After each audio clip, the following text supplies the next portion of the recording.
ನಮಸ್ಕಾರ, ಕೆಸಿಎನ್ ವಾರ್ತೆಗಳಿಗೆ ಸ್ವಾಗತ. ಮೊದಲಿಗೆ ಮುಖ್ಯಾಂಶಗಳು. ರಾಜ್ಯದಲ್ಲಿ ಎಸ್ಎಸ್ಎಲ್ಸಿ ಪರೀಕ್ಷೆಯ ಫಲಿತಾಂಶ ಪ್ರಕಟ. ಸುದ್ದಿಗೋಷ್ಠಿಯಲ್ಲಿ ಶಿಕ್ಷಣ ಸಚಿವ ವಿ ಶಿವನ್ಕುಟ್ಟಿ ಘೋಷಣೆ. ಕುಂಬಳೆಯಲ್ಲಿ ಗಲ್ಫ್ ಮೂಲದ ವ್ಯಕ್ತಿಯನ್ನು ಕಾರಿನಲ್ಲಿ ಅಪಹರಿಸಿದ ಪ್ರಕರಣದಲ್ಲಿ ಓರ್ವನ ಬಂಧನ. ಕೇಬಲ್ ಟಿವಿ ಆಪರೇಟರ್ಸ್ ಅಸೋಸಿಯೇಷನ್ನ ಸ್ಥಾಪಕ ನಾಸರ್ ಹಸನ್ ಅನ್ವರ್ ಅವರ 9ನೇ ಪುಣ್ಯಸ್ಮರಣೆ ಸಂಸ್ಮರಣಾ ಕಾರ್ಯಕ್ರಮ ಮೇ 10ರಂದು ಕಾಸರಗೋಡಿನ ಆರ್ಕೆ ಮಾಲ್ ಆಡಿಟೋರಿಯಂನಲ್ಲಿ. ಉದ್ಯಾವರ ಮಾಡ ಶ್ರೀ ಅರಸು ಮಂಜುನಾಥ ದೈವಗಳ ವರ್ಷಾವಧಿ ಉತ್ಸವ ಹಾಗೂ ಬಂಡಿ ಜಾತ್ರೋತ್ಸವಕ್ಕೆ ವಿಜೃಂಭಣೆಯ ಚಾಲನೆ. ಹಲವಾರು ಮಂದಿ ಭಕ್ತರ ಆಗಮನ. ಕೂಡ್ಲು ಕಾಳಿಂಗಾಡು ಶ್ರೀ ಮೂಕಾಂಬಿಕಾ ಕ್ಷೇತ್ರದ ಶಿಲಾಮಯ ಗರ್ಭಗೃಹಕ್ಕೆ ಶಿಲಾನ್ಯಾಸ ಕಾರ್ಯಕ್ರಮ. ಎಡನೀರು ಮಠದ ಪೀಠಾಧಿಪತಿಗಳಾದ ಸಚ್ಚಿದಾನಂದ ಭಾರತಿ ಸ್ವಾಮೀಜಿಯವರಿಂದ. ವಾರ್ತೆಗಳು ವಿವರವಾಗಿ. ರಾಜ್ಯದಲ್ಲಿ ಎಸ್ಎಸ್ಎಲ್ಸಿ ಪರೀಕ್ಷೆಯ ಫಲಿತಾಂಶ ಪ್ರಕಟಗೊಂಡಿದೆ. ಈ ಬಾರಿ ಜಿಲ್ಲೆಯಲ್ಲಿ ಎಸ್ಎಸ್ಎಲ್ಸಿ ಪರೀಕ್ಷೆ ಬರೆದಿರುವುದು 20,581 ವಿದ್ಯಾರ್ಥಿಗಳು. ಶಿಕ್ಷಣ ಸಚಿವ ವಿ ಶಿವನ್ಕುಟ್ಟಿ ಫಲಿತಾಂಶವನ್ನು ಸುದ್ದಿಗೋಷ್ಠಿಯಲ್ಲಿ ಘೋಷಿಸಿದರು. ರಾಜ್ಯದಲ್ಲಿ ಎಸ್ಎಸ್ಎಲ್ಸಿ ಪರೀಕ್ಷೆಯ ಫಲಿತಾಂಶ ಪ್ರಕಟಗೊಂಡಿದೆ. ಫಲಿತಾಂಶವನ್ನು ಶಿಕ್ಷಣ ಸಚಿವ ವಿ ಶಿವನ್ಕುಟ್ಟಿ ಸುದ್ದಿಗೋಷ್ಠಿಯಲ್ಲಿ ಘೋಷಿಸಿದರು. എസ്എസ്എൽസി പരീക്ഷ എഴുതിയ വിദ്യാർത്ഥികളുടെ എണ്ണം 4,27,2020. ഉന്നത വിദ്യാഭ്യാസത്തിന് യോഗ്യത നേടിയ വിദ്യാർത്ഥികളുടെ എണ്ണം 4,24,583. വിജയശതമാനം 99.5. കഴിഞ്ഞ വർഷത്തെ വിജയശതമാനം 99.69. കുറവ് 0.19%. എല്ലാ വിഷയങ്ങൾക്കും A+ നേടിയ വിദ്യാർത്ഥികളുടെ എണ്ണം 61,449. കഴിഞ്ഞ വർഷത്തെ എണ്ണം 71,831. ರಾಜ್ಯದಲ್ಲಿ ಈ ಬಾರಿ 99.5% ವಿದ್ಯಾರ್ಥಿಗಳು ಉನ್ನತ ಶಿಕ್ಷಣಕ್ಕೆ ಅರ್ಹತೆ ಪಡೆದಿದ್ದಾರೆ. ಹಿಂದಿನ ವರ್ಷಕ್ಕೆ ಹೋಲಿಸಿದರೆ ಈ ವರ್ಷ ಉತ್ತೀರ್ಣತೆಯ ಶೇಕಡಾವಾರು ಮತ್ತು ಪೂರ್ಣ A+ ಗಳಿಸಿದ ವಿದ್ಯಾರ್ಥಿಗಳ ಸಂಖ್ಯೆಯಲ್ಲಿ ಇಳಿಕೆ ಕಂಡುಬಂದಿದೆ. ಜಿಲ್ಲೆಯಲ್ಲಿ ಗವರ್ಮೆಂಟ್ ಏಡೆಡ್ ಶಾಲೆಗಳಲ್ಲಾಗಿ 160 ಪರೀಕ್ಷಾ ಕೇಂದ್ರಗಳಲ್ಲಿ ಎಸ್ಎಸ್ಎಲ್ಸಿ ಪರೀಕ್ಷೆ ಬರೆದಿದ್ದಾರೆ. ಟೆಕ್ನಿಕಲ್ ಶಾಲೆಗಳ ಹಾಗೂ ಸ್ಪೆಷಲ್ ಶಾಲೆಗಳ ವಿದ್ಯಾರ್ಥಿಗಳನ್ನು ಸೇರಿಸಿ 20,581 ಮಂದಿ ವಿದ್ಯಾರ್ಥಿಗಳು ಪರೀಕ್ಷೆ ಬರೆದಿದ್ದಾರೆ. ರಾಜ್ಯದಲ್ಲಿ 4,27,020 ವಿದ್ಯಾರ್ಥಿಗಳು ಪರೀಕ್ಷೆ ಬರೆದಿರುತ್ತಾರೆ. 4,22,583 ವಿದ್ಯಾರ್ಥಿಗಳು ಉನ್ನತ ವ್ಯಾಸಂಗಕ್ಕೆ ಅರ್ಹತೆ ಪಡೆದಿರುತ್ತಾರೆ. ಕಣ್ಣೂರು ಜಿಲ್ಲೆಯಲ್ಲಿ ಅತಿ ಹೆಚ್ಚು ಯಶಸ್ಸಿನ ಪ್ರಮಾಣ ಮತ್ತು ತಿರುವನಂತಪುರಂನಲ್ಲಿ ಕಡಿಮೆ ಯಶಸ್ಸಿನ ಪ್ರಮಾಣ ಕಂಡುಬಂದಿದೆ. 61,449 ವಿದ್ಯಾರ್ಥಿಗಳು ಎಲ್ಲ ವಿಷಯಗಳಲ್ಲಿ A+ ಪಡೆದಿದ್ದಾರೆ. ಮಲಪ್ಪುರಂ ಜಿಲ್ಲೆಯಲ್ಲಿ ಅತಿ ಹೆಚ್ಚು A+ ಅಂಕಗಳು ಬಂದಿವೆ. ಒಟ್ಟು 9,851 ಶಿಕ್ಷಕರು ಮೌಲ್ಯಮಾಪನದಲ್ಲಿ ಭಾಗವಹಿಸಿದ್ದರು. News bureau, Kasaragod. ಕುಂಬಳೆಯಲ್ಲಿ ಗಲ್ಫ್ ಮೂಲದ ವ್ಯಕ್ತಿಯನ್ನು ಕಾರಿನಲ್ಲಿ ಅಪಹರಿಸಿದ ಪ್ರಕರಣದಲ್ಲಿ ಓರ್ವನ ಬಂಧನ. ಧರ್ಮತಡ್ಕ ಚಳ್ಳಂಗಯ್ಯ ನಿವಾಸಿ ಸೈಯದ್ ಎಂಬಾತನನ್ನಾಗಿದೆ ಬಂಧಿಸಲಾಗಿರುವುದು. ಮುಖ್ಯ ಆರೋಪಿಗಾಗಿ ತನಿಖೆ ತೀವ್ರಗೊಳಿಸಲಾಗಿದೆ. ಕುಂಬಳೆಯಲ್ಲಿ ಗಲ್ಫ್ ಮೂಲದ ವ್ಯಕ್ತಿಯನ್ನು ಕಾರಿನಲ್ಲಿ ಅಪಹರಿಸಿದ ಪ್ರಕರಣದಲ್ಲಿ ಓರ್ವನ ಬಂಧನ. ಧರ್ಮತಡ್ಕ ಚಳ್ಳಂಗಯ್ಯ ನಿವಾಸಿ ಸೈಯದ್ ಎಂಬಾತನನ್ನಾಗಿದೆ Kumble station house officer KP Vinod Kumar ಹಾಗೂ ತಂಡ ಬಂಧಿಸಿರುವುದು. ಮಂಗಳವಾರ ಅಪರಾಹ್ನ ಕುಂಬಳೆ ಚರ್ಚ್ ಸಮೀಪ ಫಾರ್ಚುನರ್ ಕಾರ್ನಲ್ಲಿ ಆಗಮಿಸಿದ ತಂಡ ಮುಳಿಯಡ್ಕ ನಿವಾಸಿ ರಶೀದ್ನನ್ನು ಅಪಹರಿಸಿದೆ. ನಂತರ ಸೀತಂಗುಳಿಯ ವಿವಿಧ ಭಾಗಗಳಿಗೆ ಕೊಂಡೊಯ್ದು ಥಳಿಸಿದ್ದು, ನಂತರ ಅರ್ಧ ಮಾರ್ಗದಲ್ಲಿ ಉಪೇಕ್ಷಿಸಿ ಪರಾರಿಯಾಗಿದ್ದಾರೆ. 18 ಲಕ್ಷ ರೂಪಾಯಿಯ ಹಸ್ತಕ್ಷೇಪದ ಮೇರೆಗೆ ಆಗಿದೆ ಅಪಹರಿಸಿರುವುದು ಎಂದು ಪೊಲೀಸರು ತಿಳಿಸಿದರು. ಮುಖ್ಯ ಆರೋಪಿಗಾಗಿ ಹಾಗೂ ಅಪಹರಿಸಲು ಬಳಸಿದ ಕಾರಿಗಾಗಿ ತನಿಖೆ ತೀವ್ರಗೊಳಿಸಲಾಗಿದೆ. 2ಕ್ಕಿಂತ ಹೆಚ್ಚು ಆರೋಪಿಗಳು ಇದ್ದರು ಎಂಬ ಮಾಹಿತಿ ಪೊಲೀಸರಿಗೆ ಲಭಿಸಿದ್ದು, ಈ ಬಗ್ಗೆ ತನಿಖೆ ನಡೆಸುತ್ತಿದ್ದಾರೆ. Abdul Rehman Udyavar, news bureau, Manjeshwar. Cable TV operators ಅಸೋಸಿಯೇಷನ್ನ ಸ್ಥಾಪಕ ನಾಸರ್ ಹಸನ್ ಅನ್ವರ್ ಅವರ 9ನೇ ಪುಣ್ಯಸ್ಮರಣೆಯ ಅಂಗವಾಗಿ ನಡೆಯುವ ಸಂಸ್ಮರಣಾ ಕಾರ್ಯಕ್ರಮ ಮೇ 10ರಂದು ಕಾಸರಗೋಡಿನ ಆರ್ಕೆ ಮಾಲ್ ಆಡಿಟೋರಿಯಂನಲ್ಲಿ ನಡೆಯಲಿದೆ. ಕಾಸರಗೋಡು ಮುನ್ಸಿಪಲ್ ಚೇರ್ಮನ್ ಅಬ್ಬಾಸ್ ಬೇಗಂ ಉದ್ಘಾಟಿಸುವರು. ಮಾಧ್ಯಮ ವಿಚಾರ ಸಂಕಿರಣದಲ್ಲಿ ದೂರದರ್ಶನ ಸುದ್ದಿರಂಗದ ಪ್ರಮುಖ ವ್ಯಕ್ತಿಗಳು ಭಾಗವಹಿಸಲಿದ್ದಾರೆ. ದತ್ತಿನಿಧಿ ದೇಣಿಗೆ ಕೂಡ ನಡೆಯಲಿದೆ. ಕೇಬಲ್ ಟಿವಿ ಆಪರೇಟರ್ಸ್ ಅಸೋಸಿಯೇಷನ್ನ ಸ್ಥಾಪಕ ನಾಸರ್ ಹಸನ್ ಅನ್ವರ್ ಅವರ 9ನೇ ವರ್ಷದ ಪುಣ್ಯಸ್ಮರಣೆ. ಅನ್ವರ್ ಅವರ ನೆನಪಿಗಾಗಿ ಅನ್ವರ್ ಓರ್ಮಾ ಎಂಬ ಕಾರ್ಯಕ್ರಮದೊಂದಿಗೆ ಮತ್ತೆ ಜೊತೆಗೂಡುತ್ತಿದ್ದಾರೆ. ಮೇ 10ರಂದು ಮಧ್ಯಾಹ್ನ 3 ಗಂಟೆಗೆ ಕಾಸರಗೋಡಿನ ಆರ್ಕೆ ಮಾಲ್ ಆಡಿಟೋರಿಯಂನಲ್ಲಿ ಸಂಸ್ಮರಣಾ ಕಾರ್ಯಕ್ರಮ ನಡೆಯಲಿದೆ. ಕಾಸರಗೋಡು ನಗರಸಭೆ ಚೇರ್ಮನ್ ಅಬ್ಬಾಸ್ ಬೇಗಂ ಉದ್ಘಾಟಿಸುವರು. ಸಿಒಎ ರಾಜ್ಯ ಕೋಶಾಧಿಕಾರಿ ಬಿನು ಶಿವದಾಸ್ ಅಧ್ಯಕ್ಷತೆ ವಹಿಸಲಿರುವರು. ಸಂಸ್ಮರಣಾ ಭಾಷಣ, ವಿಚಾರ ಸಂಕಿರಣ ಪ್ರಸ್ತುತಿಯನ್ನು ಸಿನಿಮಾ ಹಾಗೂ ಮಾಧ್ಯಮ ನಿರೂಪಕ ಸಿಎಸ್ ವೆಂಕಟೇಶ್ವರ ನಡೆಸಲಿದ್ದಾರೆ. ಹಿರಿಯ ಮಾಧ್ಯಮ ಕಾರ್ಯಕರ್ತ ರೆಹಮಾನ್ ತಾಯಲಂಗಾಡಿ, ಏಷ್ಯಾನೆಟ್ ಸಹಾಯಕ ಕಾರ್ಯನಿರ್ವಾಹಕ ಸಂಪಾದಕ PG Suresh Kumar, reporter TV digital head ಉಣ್ಣಿ ಬಾಲಕೃಷ್ಣನ್ ಎಂಬಿವರು ಮಾಧ್ಯಮ ಸ್ಪರ್ಧೆ ಮತ್ತು ನವೀನ ಸುದ್ದಿ ಶೈಲಿಗಳು ಎಂಬ ವಿಷಯದ ಕುರಿತು ವಿಚಾರ ಸಂಕಿರಣದಲ್ಲಿ ಮಾತನಾಡುವರು. ಎನ್ಎಚ್ ಅನ್ವರ್ ಟ್ರಸ್ಟ್ ಅಧ್ಯಕ್ಷ ಅಬೂಬಕರ್ ಸಿದ್ದಿಕ್ ದತ್ತಿ ನಿಧಿಯನ್ನು ಲೋಕಾರ್ಪಣೆ ಮಾಡಲಿದ್ದಾರೆ. Lake shore VPS MD advocate SK Abdulla, NH Anwar trust ಕೋಶಾಧಿಕಾರಿ ಕೆ ವಿಜಯಕೃಷ್ಣನ್, ಸಿಒಎ ಜಿಲ್ಲಾಧ್ಯಕ್ಷ Manoj Kumar VV, Kerala vision broadband ನಿರ್ದೇಶಕ M Lohitakshan, Kerala vision channel ನಿರ್ದೇಶಕ ಶುಕ್ಕೂರ್ ಕೋಳಿಕರ, ಸಿಒಎ ರಾಜ್ಯ ಸಮಿತಿ ಸದಸ್ಯ Satish K Pakkam, CCN MD TV Mohanan, COA Kasaragod ವಲಯ ಕಾರ್ಯದರ್ಶಿ ಪಾರ್ಥಸಾರಥಿ ಕೆ, ಸಿಒಎ ಜಿಲ್ಲಾ ಕಾರ್ಯದರ್ಶಿ Harish P Nair, CCN MD TV Mohanan, COA Kasaragod ವಲಯ ಕಾರ್ಯದರ್ಶಿ ಪಾರ್ಥಸಾರಥಿ ಕೆ, ಸಿಒಎ ಜಿಲ್ಲಾ ಕಾರ್ಯದರ್ಶಿ Harish P Nair, CCN chairman K Pradeep Kumar ಉಪಸ್ಥಿತರಿರಲಿದ್ದಾರೆ. News bureau, Kasaragod. ಉದ್ಯಾವರ ಮಾಡ ಶ್ರೀ ಅರಸು ಮಂಜೇಶ್ವರ ದೈವಗಳ ವರ್ಷಾವಧಿ ಉತ್ಸವ ಹಾಗೂ ಬಂಡಿ ಜಾತ್ರೋತ್ಸವಕ್ಕೆ ವಿಜೃಂಭಣೆಯ ಚಾಲನೆ ದೊರಕಿತು. ಹಲವಾರು ಮಂದಿ ಭಕ್ತರು ಆಗಮಿಸಿದ್ದರು. ಮಂಜೇಶ್ವರ ಉದ್ಯಾವರ ಮಾಡ ಶ್ರೀ ಅರಸು ಮಂಜೇಶ್ವರ ದೈವಗಳ ವರ್ಷಾವಧಿ ಉತ್ಸವ ಹಾಗೂ ಬಂಡಿ ಜಾತ್ರೋತ್ಸವಕ್ಕೆ ವಿಜೃಂಭಣೆಯ ಚಾಲನೆ ದೊರಕಿತು. ಈ ಸಂದರ್ಭ ಕ್ಷೇತ್ರದ ತಂತ್ರಿಗಳು, ಗಡಿ ಪ್ರಧಾನರು, ಕ್ಷೇತ್ರದ ಅರ್ಚಕರು, ಆಚಾರಪಟ್ಟವರು, ಗುರಿಕಾರರು, ಹತ್ತೂರ ಸಮಸ್ತರು, ಆಡಳಿತ ಸಮಿತಿ, ಟ್ರಸ್ಟಿಗಳು, ಉತ್ಸವ ಸಮಿತಿ ಪದಾಧಿಕಾರಿಗಳು, ಸಾವಿರಾರು ಮಂದಿ ಭಕ್ತರು ಉತ್ಸವದಲ್ಲಿ ಪಾಲ್ಗೊಂಡರು. ಇನ್ನು 4 ದಿನಗಳ ಕಾಲ ನಡೆಯುವ ಜಾತ್ರಾ ಮಹೋತ್ಸವಕ್ಕೆ ಊರ ಪರವೂರ ಲಕ್ಷಾಂತರ ಮಂದಿ ಭಕ್ತರು ಆಗಮಿಸಿ ಶ್ರೀದೈವಗಳ ಗಂಧ ಪ್ರಸಾದ ಸ್ವೀಕರಿಸಿ ಕೃತಾರ್ಥರಾಗುವರು. ಉದ್ಯಾವರ ಮಾಡ ಜಾತ್ರೆ ಎಂದರೆ ದೇಶ ವಿದೇಶದಲ್ಲಿ ಖ್ಯಾತಿಯನ್ನು ಪಡೆದಿದ್ದು, ಉದ್ಯಾವರ, ಮಾಡ, ಕುಂಜತ್ತೂರು, ಕಣ್ವತೀರ್ಥ, ಮಂಜೇಶ್ವರ ಪರಿಸರದ ನಿವಾಸಿಗಳು ಉದ್ಯೋಗ ನಿಮಿತ್ತವಾಗಲಿ ಅಥವಾ ವಿವಾಹಿತರಾಗಿ ಬೇರೆ ಯಾವುದೇ ಊರಿನಲ್ಲಿದ್ದರೂ ಉತ್ಸವದ ಸಮಯದಲ್ಲಿ ಶ್ರೀ ಕ್ಷೇತ್ರಕ್ಕೆ ಆಗಮಿಸಿ ಪಾಲ್ಗೊಳ್ಳುವುದು ಪಾರಂಪರ್ಯ ವಾಡಿಕೆಯಾಗಿದೆ. ಈ ಗ್ರಾಮದವರು ಕೂಡ ಯಾವುದೇ ಊರಿನಲ್ಲಿದ್ದರೂ, ದೇಶ ವಿದೇಶದಲ್ಲಿದ್ದರೂ ಉತ್ಸವದ ವೇಳೆ ಆಗಮಿಸಿ ದೇವರಿಗೆ ಮಲ್ಲಿಗೆ ಹೂವು ಹರಕೆ ಸಲ್ಲಿಸುವುದರೊಂದಿಗೆ ಶ್ರೀ ಕ್ಷೇತ್ರದ ಪ್ರಾರ್ಥನೆಯ ಬಳಿಕ ಸಿಗುವ ಗಂಧ ಪ್ರಸಾದಕ್ಕೆ ಫಲವಿದೆ ಎಂಬ ನಂಬಿಕೆ ಭಕ್ತರದ್ದಾಗಿದೆ. ಇದೀಗ ವರ್ಷಾವಧಿ ಉತ್ಸವಕ್ಕೆ ಇಂದು ರಾತ್ರಿಯಿಂದ ಚಾಲನೆ ದೊರಕಿದ್ದು, ಈ ತಿಂಗಳ 14ರವರೆಗೆ ನಡೆಯಲಿದೆ. ಗುರುವಾರ ರಾತ್ರಿ ಧ್ವಜಾರೋಹಣ ಬಳಿಕ ಕಂಚಿಲ ಸೇವೆ, ಕಟ್ಟೆ ದೀಪಾರಾಧನೆ ನಡೆಯಿತು. ಇಂದು ಸಂಜೆ ಯಕ್ಷಗಾನ ತಾಳಮದ್ದಳೆ, ಸಂಗೀತ ರಸಮಂಜರಿ, ಬಳಿಕ ಕೊಟ್ಯದಾಯನ ಅಣ್ಣ ದೈವದ ನೇಮ, ಕೆರೆ ದೀಪಾರಾಧನೆ, 10ರಂದು ಬೆಳಿಗ್ಗೆ ತಮ್ಮ ದೈವದ ನೇಮ, ಮಡಸ್ಥಾನ, ಮುಂಡತ್ತಾಯ ದೈವದ ನೇಮ, ರಾತ್ರಿ ನಡುಬಂಡಿ ಉತ್ಸವ, ಅಣ್ಣ ದೈವದ ನೇಮ, 11ರಂದು ಬೆಳಿಗ್ಗೆ ತಮ್ಮ ದೈವದ ನೇಮ, ಸಂಜೆ ಮುಂಡತ್ತಾಯ ದೈವದ ನೇಮ, ಕಡೆಬಂಡಿ ಉತ್ಸವ, ತಮ್ಮ ದೈವದ ನೇಮ, ಸುಡುಮದ್ದು ಪ್ರದರ್ಶನ ಹಾಗೂ 14ರಂದು ರಾತ್ರಿ ಧ್ವಜಾವರೋಹಣ ನಡೆಯಲಿದೆ. Abdul Rehman, Udyavar, news bureau, Manjeshwar. ಕೂಡ್ಲು ಕಾಲಿಂಗಡು ಶ್ರೀ ಮೂಕಾಂಬಿಕಾ ಕ್ಷೇತ್ರದ ಶಿಲಾಮಯ ಗರ್ಭಗೃಹಕ್ಕೆ ಶಿಲಾನ್ಯಾಸ ಕಾರ್ಯಕ್ರಮ ನೆರವೇರಿಸಲಾಯಿತು. ಹಲವಾರು ಮಂದಿ ಭಕ್ತರು ಆಗಮಿಸಿದ್ದರು. ಕೂಡ್ಲು ಕಾಳಿಂಗಾಡು ಶ್ರೀ ಮೂಕಾಂಬಿಕಾ ಕ್ಷೇತ್ರದ ಶಿಲಾಮಯ ಗರ್ಭಗೃಹಕ್ಕೆ ಶಿಲಾನ್ಯಾಸ ಕಾರ್ಯಕ್ರಮ ಎಡನೀರು ಮಠದ ಪೀಠಾಧಿಪತಿಗಳಾದ ಸಚ್ಚಿದಾನಂದ ಭಾರತಿ ಸ್ವಾಮೀಜಿಯವರ ನೇತೃತ್ವದಲ್ಲಿ ನೆರವೇರಿಸಲಾಯಿತು.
ಕಾಳಿಂಗಾಡು ಮೂಕಾಂಬಿಕಾ ಮನವರ ಪಾದಾರವಿಂದಗಳಲ್ಲಿ ಗೋವಿಂದ ಹರಿ ಗೋವಿಂದ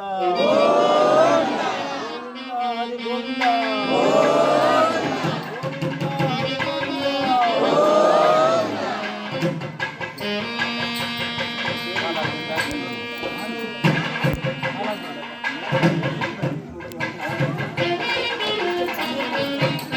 ನಂತರ ನಡೆದ ಧಾರ್ಮಿಕ ಸಭೆಯಲ್ಲಿ ಎಡನೀರು ಮಠದ ಪೀಠಾಧಿಪತಿಗಳಾದ ಸಚ್ಚಿದಾನಂದ ಭಾರತಿ ಸ್ವಾಮೀಜಿ ಆಶೀರ್ವಚನ ನೀಡಿದರು.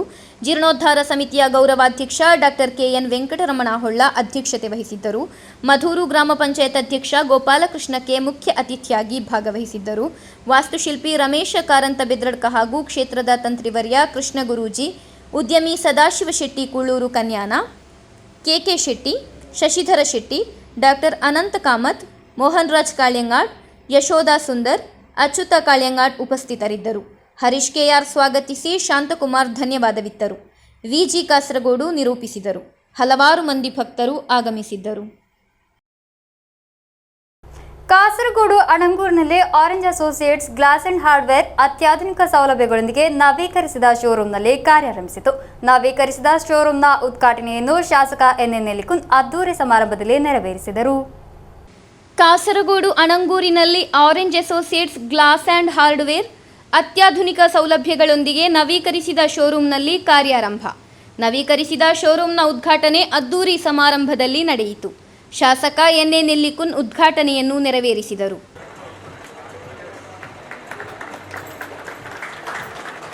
കഴിഞ്ഞ 12 വർഷക്കാലമായി കാസർഗോഡ് നഗരത്തിൽ സുസ്ഥിരമായി പ്രവർത്തിക്കുന്ന ഒരു സ്ഥാപനം ഇപ്പോൾ പുതിയ രൂപത്തിലും ഭാവത്തിലും നമ്മുടെ മുമ്പിലേക്ക് കടന്നു വന്നിരിക്കുകയാണ്. ഈ രംഗത്ത് ഹാർഡ്വെയർ രംഗത്ത് നല്ല പരിചയ സമ്പത്തുള്ള അനുഭവ സമ്പത്തുള്ള ചെറുപ്പക്കാരാണ്. അവർ ഈ കാസർഗോഡിൻ്റെ വികസനത്തിന് അവരുടേതായ സംഭാവനകൾ കഴിഞ്ഞ 12 വർഷക്കാലം നൽകിയിട്ടുണ്ട്. ഇനിയും നൽകുമെന്ന കാര്യത്തിൽ നമുക്കാർക്കും സംശയമില്ല. അപ്പോൾ എല്ലാ വെല്ലുവിളികളെയും ഏറ്റെടുക്കാൻ നല്ല കരുത്ത് ധൈര്യമുള്ള ചെറുപ്പക്കാരാണ് ഇവർ. അപ്പോൾ അവരുടെ ഈ പുതിയ സംരംഭത്തിന് എല്ലാവിധ ആശംസകളും നേർന്നു. ಕಾಸರಗೋಡು ಮುನ್ಸಿಪಲ್ ಚೇರ್ಮನ್ ಅಬ್ಬಾಸ್ ಬೀಗಂ ಅಧ್ಯಕ್ಷತೆ ವಹಿಸಿದ್ದರು. ಕಾಸರಗೋಡು ನಗರಸಭಾ ವಿರೋಧ ಪಕ್ಷದ ಮುಖಂಡ P Ramesh, CPIM Kasaragod area ಕಾರ್ಯದರ್ಶಿ ಟಿ.ಎಂ.ಎ. ಕರೀಂ, ಟಿ.ಎ. ಶಾಫಿ ಎಂಬಿವರು ಮಾತನಾಡಿದರು. Orange associates glass and hardware managing ಪಾರ್ಟ್ನರ್ಗಳು ಹಾಗೂ ಸಿಬ್ಬಂದಿ ಸದಸ್ಯರು ಕಾರ್ಯಕ್ರಮದಲ್ಲಿ ಭಾಗವಹಿಸಿದ್ದರು. ಗ್ಲಾಸ್ ಹಾಗೂ ಹಾರ್ಡ್ವೇರ್ ಉತ್ಪನ್ನಗಳ ಅತಿ ವ್ಯಾಪಕವಾದ ಸಂಗ್ರಹವನ್ನಾಗಿದೆ ಶೋರೂಮ್ನಲ್ಲಿ ಸಿದ್ಧಪಡಿಸಿರುವುದು. ಗುಣಮಟ್ಟವಿರುವ ಉತ್ಪನ್ನಗಳನ್ನು ಅತಿ ಕಡಿಮೆ ಬೆಲೆಯಲ್ಲಿ ಇಲ್ಲಿ ಖರೀದಿಸಬಹುದು. News bureau, Kasaragod. 4 ದಶಕಗಳಿಂದ ಕಲಾ, ಕ್ರೀಡಾ, ಸಮಾಜ ಸೇವಾ ರಂಗದಲ್ಲಿ ಕಾರ್ಯನಿರ್ವಹಿಸುತ್ತಿರುವ ಸಂಘಟನೆಯಾದ ತಮ್ ಮೇಲ್ಪರಂ ಹಾಗೂ ಚಂದ್ರಗಿರಿ ಮೇಲ್ಪರಂನ ಸಂಯುಕ್ತ ಆಶ್ರಯದಲ್ಲಿ Padur trophy 2025 football tournament May 10ರಂದು ನಡೆಯಲಿದೆ. ಸಿದ್ಧತೆಗಳು ಪೂರ್ಣಗೊಂಡಿವೆ ಎಂದು ಪದಾಧಿಕಾರಿಗಳು ಸುದ್ದಿಗೋಷ್ಠಿಯಲ್ಲಿ ತಿಳಿಸಿದರು. ಒಂದು ದೊಡ್ಡ ವಿರಾಮದ ನಂತರ ಮೇಲ್ಪರಂ ಚಂದ್ರಗಿರಿ ಹೈಯರ್ ಸೆಕೆಂಡರಿ ಶಾಲಾ ಮೈದಾನದಲ್ಲಿ ಫುಟ್ಬಾಲ್ನ ಸದ್ದು ಮೊಳಗುತ್ತಿರುವುದು. 4 ದಶಕಗಳಿಂದ ಕಲಾ, ಕ್ರೀಡಾ, ಸಮಾಜ ಸೇವಾ ರಂಗದಲ್ಲಿ ಕಾರ್ಯನಿರ್ವಹಿಸುತ್ತಿರುವ ಸಂಘಟನೆಯಾದ ತಂಬು ಮೇಲ್ಪರಂ ಹಾಗೂ ಚಂದ್ರಗಿರಿ ಮೇಲ್ಪರಂನ ಸಂಯುಕ್ತ ಆಶ್ರಯದಲ್ಲಿ Padur trophy 2025 football tournament May 10ರಂದು ನಡೆಯಲಿದೆ. ಪಾದೂರು ಕುഞ്ഞാമു ಹಾಜಿಯವರ ಹೆಸರಿನಲ್ಲಾಗಿದೆ ಟೂರ್ನಮೆಂಟ್ ಆಯೋಜಿಸಲಾಗಿರುವುದು. ಮೇಲ್ಪರಂನಲ್ಲಿ ವಿಶೇಷವಾಗಿ ಸಿದ್ಧಪಡಿಸಿದ ವೆಲ್ಫಿಟ್ ಇಂಟರ್ನ್ಯಾಷನಲ್ ಫ್ಲಡ್ ಲೈಟ್ ಸ್ಟೇಡಿಯಂನಲ್ಲಿ ಫುಟ್ಬಾಲ್ ಟೂರ್ನಮೆಂಟ್ ನಡೆಯಲಿದೆ. 8,000 ವೀಕ್ಷಕರಿಗೆ ಕುಳಿತುಕೊಳ್ಳುವ ವ್ಯವಸ್ಥೆಯನ್ನು ಗ್ಯಾಲರಿಯಲ್ಲಿ ಸಿದ್ಧಪಡಿಸಲಾಗಿದೆ. ಕೇರಳ ಸೆವೆನ್ಸ್ ಫುಟ್ಬಾಲ್ನ ಖ್ಯಾತ 16 ತಂಡಗಳು ಸ್ಪರ್ಧೆಯಲ್ಲಿ ಭಾಗವಹಿಸಲಿವೆ. ವಿಜೇತರಿಗೆ ಪಾದೂರು ಟ್ರೋಫಿ ಹಾಗೂ ಲೇಕ್ ಶೋರ್ ಹಾಸ್ಪಿಟಲ್ ನೀಡುವ ನಗದು ಪುರಸ್ಕಾರ ಲಭ್ಯವಾಗಲಿದೆ ಎಂದು പദാധികാരികൾ ತಿಳಿಸಿದರು. ചവനാട് പഞ്ചായത്തിലെ പാതൂർ കുഞ്ഞാമു ഹാജി എന്ന ആ നിറസാന്നിധ്യത്തിൻ്റെ പേരിൽ 2 ക്ലബ്ബുകളും സംയോജിച്ചുകൊണ്ടൊരു ഫുട്ബോൾ ടൂർണമെൻറ്റ് കേരളത്തിനകത്തും ഉള്ള വളരെ പ്രഗത്ഭരായ ടീമുകളെ പങ്കെടുപ്പിച്ചുകൊണ്ടുള്ള ഒരു ഫുട്ബോൾ ടൂർണമെൻറ്റ് സംഘടിപ്പിക്കാൻ ആലോചിക്കുകയും അതിനൊരു വേദിയൊരുക്കുകയും ചെയ്യുകയാണ് ഇന്ന് ഈ 2 ക്ലബ്ബുകളും കൂടി. ഈ 10-ാം തീയതി ശനിയാഴ്ച അതിൻ്റെ ഔപചാരികമായ തുടക്കം കുറിക്കുകയാണ്. ಸುದ್ದಿಗೋಷ್ಠಿಯಲ್ಲಿ ಜಲೀಲ್ ಕೋಯ, ಅಫ್ಜಲ್, ಯೂಸುಫ್ ಮೇಲ್ಪರಂ ಎಂಬಿವರು ಉಪಸ್ಥಿತರಿದ್ದರು. News bureau, Kasaragod. ಉದುಮಾ ಪಂಚಾಯತ್ ಮುಸ್ಲಿಂ ಲೀಗ್ ಕಚೇರಿ ಸಿಎಚ್ ಸೆಂಟರ್ನ ಶಿಲಾನ್ಯಾಸ ಮೇ 11ರಂದು ನಡೆಯಲಿದೆ. ಪಾಣಕ್ಕಡ್ ಸೈಯದ್ ಮುನವರ್ ಅಲಿ ಶಿಹಾಬ್ ತಂಗಳ್ ಶಿಲಾನ್ಯಾಸ ನೆರವೇರಿಸಲಿದ್ದಾರೆ ಎಂದು ಪದಾಧಿಕಾರಿಗಳು ಸುದ್ದಿಗೋಷ್ಠಿಯಲ್ಲಿ ತಿಳಿಸಿದರು. ಉದುಮಾ ಪಂಚಾಯತ್ ಮುಸ್ಲಿಂ ಲೀಗ್ ಕಚೇರಿ ಸಿಯದ್ ಸೆಂಟರ್ನ ಶಿಲಾನ್ಯಾಸ ಮೇ 11ರಂದು ಪಾಣಕ್ಕಡ್ ಸೈಯದ್ ಮುನವರ್ ಅಲಿ ಶಿಹಾಬ್ ತಂಗಳ್ ನೆರವೇರಿಸಲಿದ್ದಾರೆ. ಉದುಮಾ ಪಂಚಾಯತ್ ಮುಸ್ಲಿಂ ಲೀಗ್ ಅಧ್ಯಕ್ಷ ಕಾಪಿಲ್ ಕೆಬಿಎಂ ಶರೀಫ್ ಅಧ್ಯಕ್ಷತೆ ವಹಿಸಲಿದ್ದಾರೆ. ಮುಖ್ಯ ಅತಿಥಿಯಾಗಿ ಸಂಸದ ರಾಜ್ಮಾನ್ ಉನ್ನಿತಾನ್ ಭಾಗವಹಿಸಲಿದ್ದಾರೆ. ಮುಸ್ಲಿಂ ಲೀಗ್ ರಾಜ್ಯ ಸಮಿತಿ ಕೋಶಾಧಿಕಾರಿ CD Ahmed Ali, Muslim League ಜಿಲ್ಲಾ ಸಮಿತಿ ಅಧ್ಯಕ್ಷ collector Mahin Haji, Muslim League ಜಿಲ್ಲಾ committee general secretary A Abdul Rehman ಮುಂತಾದ ಗಣ್ಯರು ಉಪಸ್ಥಿತರಿರಲಿದ್ದಾರೆ ಎಂದು ಪದಾಧಿಕಾರಿಗಳು ತಿಳಿಸಿದರು. ഉദുമ പഞ്ചായത്ത് മുസ്ലിം ലീഗിന് CH സെൻ്ററിനും കൂടി സ്വന്തമായി ഒരു ആസ്ഥാന മന്ദിരം വേണമെന്ന പഞ്ചായത്തിലെ മുസ്ലിം ലീഗ് പ്രവർത്തകരുടെ നിരന്തരമായ ആഗ്രഹത്തിൻ്റെ സഫലീകരണമായിട്ടാണ് ഞങ്ങളുടെ panchayat president KBM Sharif 9 cent സ്ഥലം ഉദുമ ടൗണിൽ തന്നെ സൗജന്യമായി നൽകുകയും അതിൽ CH സെൻ്ററും മുസ്ലിം ലീഗും സംയുക്തമായി ഒരു ഓഫീസ് നിർമ്മാണം ആരംഭിക്കാൻ തീരുമാനിച്ചിട്ടുള്ളത്. അതിൻ്റെ ശിലാസ്ഥാപനമാണ് 11-ാം തീയതി ഞായറാഴ്ച 4 മണിക്ക് മുസ്ലിം യൂത്ത് ലീഗിൻ്റെ സംസ്ഥാന പ്രസിഡന്റ് പാണക്കാട് സയ്യദ് മുനവർ അലി ശിഹാബ് തങ്ങൾ നിർവഹിക്കുന്നത്. ಸುದ್ದಿಗೋಷ್ಠಿಯಲ್ಲಿ MH ಮೊಹಮ್ಮದ್ ಕುഞ്ഞി, ಹಮೀದ್ ಮಾಂಗಾಡ್, ಸಂಶುದ್ದೀನ್, ಸುಬೀರ್ ಕೇರಳ, ಬಶೀರ್ ಉಪಸ್ಥಿತರಿದ್ದರು. News bureau Kasaragod. ಕಾಂಗ್ರೆಸ್ ನಿಯಂತ್ರಿತ ರಾಷ್ಟ್ರೀಯ ಕ್ರೀಡಾ ವೇದಿ ಕಾಸರಗೋಡು ಜಿಲ್ಲಾ ಸಮಿತಿಯ ನೇತೃತ್ವದಲ್ಲಿ ಅಚ್ಚಂತುರುತಿಯಲ್ಲಿ ಅಂತರ್ ಜಿಲ್ಲಾ ಜೂನಿಯರ್ ಕಬಡ್ಡಿ ಫೆಸ್ಟ್ ಆಯೋಜಿಸಲಾಯಿತು. ಕಬಡ್ಡಿ ಟೂರ್ನಮೆಂಟ್ ಅನ್ನು ಸಂಸದ ರಾಜ್ಮಾನ್ ಉನ್ನಿತಾನ್ ಉದ್ಘಾಟಿಸಿದರು. ಬಹುಮಾನ ಹಣಕ್ಕಾಗಿ ಆಯೋಜಿಸಲಾದ 17 ವರ್ಷದೊಳಗಿನವರ ಜೂನಿಯರ್ ಕಬಡ್ಡಿ ಫೆಸ್ಟ್ನಲ್ಲಿ ಕಣ್ಣೂರು, ಕಾಸರಗೋಡು ಜಿಲ್ಲೆಗಳ 18 ತಂಡಗಳು ಭಾಗವಹಿಸಿದ್ದವು.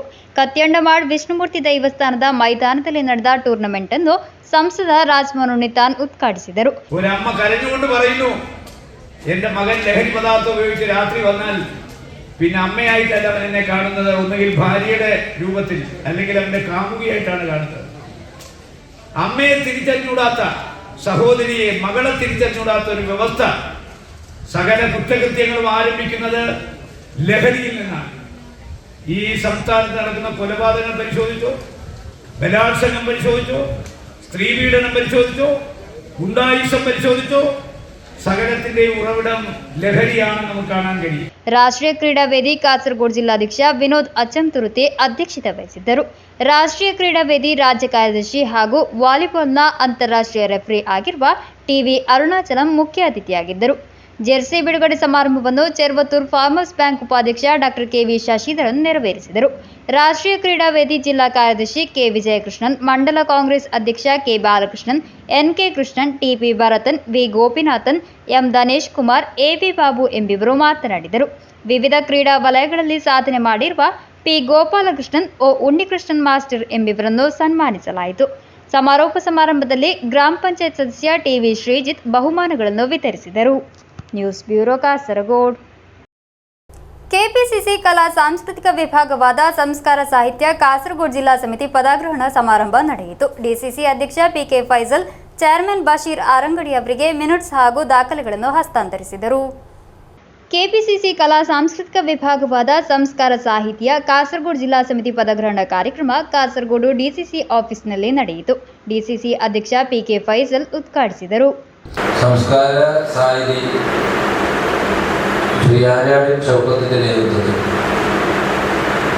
സംസ്ഥാനത്തൊട്ടാകെ ഒട്ടനവധി വലിയ പ്രവർത്തനങ്ങളുമായി നാടകങ്ങളും അതുപോലെ തന്നെ പാർട്ടിയുമായി ബന്ധപ്പെട്ട വിവിധങ്ങളായ സാംസ്കാരിക രംഗത്ത് മികവുറ്റ പ്രവർത്തനങ്ങൾ നടത്തി മുമ്പോട്ട് പോയ ജനങ്ങളിൽ ഏറെ ശ്രദ്ധ പിടിച്ചു പറ്റിയ ഇന്ത്യൻ നാഷണൽ കോൺഗ്രസിൻ്റെ സാംസ്കാരിക രംഗത്ത് പ്രവർത്തിക്കുന്ന ഒരു സംഘടനയാണ് സംസ്കാര സാഹിത്യം. ಡಿಸಿಸಿ ಅಧ್ಯಕ್ಷ PK ಫೈಜಲ್ ಅವರು ಚೇರ್ಮನ್ ಬಶೀರ್ ಆರಂಗಡಿ ಅವರಿಗೆ ಮಿನಿಟ್ಸ್ ಪುಸ್ತಕ ಹಾಗೂ ದಾಖಲೆಗಳನ್ನು ಹಸ್ತಾಂತರಿಸಿದರು. ಲೇಖಕಿ, ಸಾಂಸ್ಕೃತಿಕ ಕಾರ್ಯಕರ್ತೆ, ಸಿನಿಮಾ ನಟಿ ಸಿನಿರಾಜನ್, ಹಿರಿಯ ಮಾಧ್ಯಮ ಕಾರ್ಯಕರ್ತ ಕಾವಂಗಲ್ ನಾರಾಯಣನ್ ಮಾಸ್ಟರ್, ಶಿಲ್ಪಿ ಪ್ರಬಂಧ ನೀಲೇಶ್ವರ, ಡಾಕ್ಟರ್ ದಿವ್ಯಾ ಜಿತಿನ್ ಎಂಬಿವರಿಗೆ ವಿಶೇಷ ಸದಸ್ಯತ್ವ ಹಸ್ತಾಂತರಿಸಲಾಯಿತು. ಸಂಸ್ಕಾರ ಸಾಹಿತಿ ರಾಜ್ಯ ಉಪಾಧ್ಯಕ್ಷ ಪ್ರದೀಪ್ ಕುಮಾರ್ ಪಯ್ಯನೂರು ಮುಖ್ಯ ಭಾಷಣ ಮಾಡಿದರು. ರಾಜ್ಯ ಕಾರ್ಯಕಾರಿ ಸಮಿತಿ ಸದಸ್ಯ ಅಡ್ವೊಕೇಟ್ ಗಂಗಾಧರನ್ ಕುಟ್ಟಮತ್, ಸೇವಾದಳ್ ಬೋರ್ಡ್ ರಾಜ್ಯ ಚೇರ್ಮನ್ ರಮೇಶನ್ ಕಾರ್ವಚೇರಿ, ಡಿಸಿಸಿ ಪ್ರಧಾನ ಕಾರ್ಯದರ್ಶಿ MC ಪ್ರಭಾಕರನ್, ಮಹಿಳಾ ಕಾಂಗ್ರೆಸ್ ಜಿಲ್ಲಾಧ್ಯಕ್ಷೆ ಮಿನಿ ಚಂದ್ರನ್, ಮತ್ಸ್ಯ ಕಾರ್ಮಿಕ ಕಾಂಗ್ರೆಸ್ ಜಿಲ್ಲಾಧ್ಯಕ್ಷ KK ಬಾಬು, ಗಾಂಧಿ ದರ್ಶನ್ ವೇದಿ ಜಿಲ್ಲಾಧ್ಯಕ್ಷ ಎಂ ಕುഞ്ഞിಕೃಷ್ಣನ್, ಕಾഞ്ഞങ്ങാട് ಮಂಡಲ ಕಾಂಗ್ರೆಸ್ ಅಧ್ಯಕ್ಷೆ ಕೆಪಿ ಬಾಲಕೃಷ್ಣನ್, ಸಂಸ್ಕಾರ ಸಾಹಿತಿ ಜಿಲ್ಲಾ ಸಂಚಾಲಕ ದಿನೇಶನ್ ಮೂಲಕಂಡ, ಕೋಶಾಧಿಕಾರಿ ಡಾಕ್ಟರ್ ವಿವೇಕ್ ಸುಧಾಕರನ್, ಜಿಲ್ಲಾ ಪದಾಧಿಕಾರಿಗಳಾದ ಪಿಕೆ ವಿನಯ್ ಕುಮಾರ್, ಪಿಪಿ ಕುഞ്ഞിಕೃಷ್ಣನ್ ನಾಯರ್, ಜಾಯ್ ಮಾರೂರು, ಅನಿಲ್ ವಾಯ್ನೋರಡಿ, ಅನಿಲ್ ತೆಕೇಕರ, ಸುಕುಮಾರನ್ ಆಶೀರ್ವಾದ್, ಕಾഞ്ഞങ്ങാട് ನಿಯೋಜಕ ಮಂಡಲ ಚೇರ್ಮನ್ ಅಡ್ಕತ್ ಬಿಜು ಕೃಷ್ಣ, ತ್ರಿಕರಿಪುರ ನಿಯೋಜಕ ಮಂಡಲ ಚೇರ್ಮನ್ ಚಂದ್ರನ್ ನಾಲಪಾಡಂ, ಉದುಮಾ ನಿಯೋಜಕ ಮಂಡಲ chairman TV Raj, Ashraf Kaindar, Raghavendra T Paibalike, Akshay ಎಂಬಿವರು ಮಾತನಾಡಿದರು. News bureau Kanhangad. ಕೊನೆಯಲ್ಲಿ ಮತ್ತೊಮ್ಮೆ ಮುಖ್ಯಾಂಶಗಳು.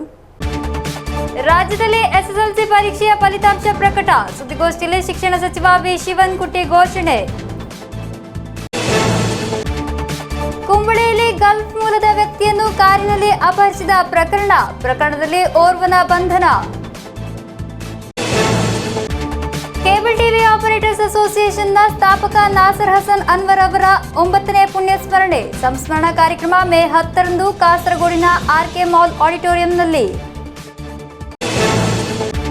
ಉದ್ಯಾವರ ಮಾಡ ಶ್ರೀ ಅರಸು ಮಂಜುನಾಥ ದೈವಗಳ ವರ್ಷಾವಧಿ ಉತ್ಸವ ಹಾಗೂ ಬಂಡಿ ಜಾತ್ರೋತ್ಸವಕ್ಕೆ ವಿಜೃಂಭಣೆಯ ಚಾಲನೆ. ಹಲವಾರು ಮಂದಿ ಭಕ್ತರ ಆಗಮನ. ಕೂಡ್ಲು ಕಾഞ്ഞങ്ങാട് ಶ್ರೀ ಮೂಕಾಂಬಿಕಾ ಕ್ಷೇತ್ರದ ಶಿಲಾಮಯ ಗರ್ಭಗೃಹಕ್ಕೆ ಶಿಲಾನ್ಯಾಸ ಕಾರ್ಯಕ್ರಮ. ಎಡನೀರು ಮಠದ ಪೀಠಾಧಿಪತಿಗಳಾದ ಸಚ್ಚಿದಾನಂದ ಭಾರತಿ ಸ್ವಾಮೀಜಿಯವರಿಂದ. ಇಂದಿನ ವಾರ್ತಾ ಸಂಚಿಕೆಗೆ ಮುಕ್ತಾಯವಾಯಿತು. ಮುಂದಿನ ವಾರ್ತಾ ಸಂಚಿಕೆಗೆ ಭೇಟಿಯಾಗೋಣ. ವಂದನೆಗಳು.